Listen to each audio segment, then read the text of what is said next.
Guys, kumusta kayo? So, kung nakikita nyo po, meron tayo dito lagayan.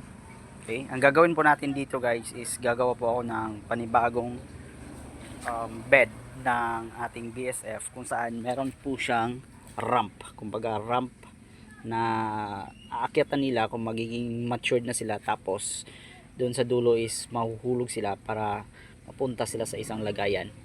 Alright, so update ko kayo. Tuloy natin tong video mamaya guys. Alright, so ito katatapos pa lang.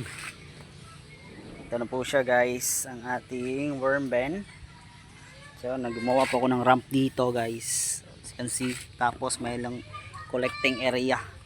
Dito tayo magko-collect ng pupa guys. So ganyan po yung setup natin. This tapos na. So the next video guys, papakita ko sa inyo. Test setup na natin.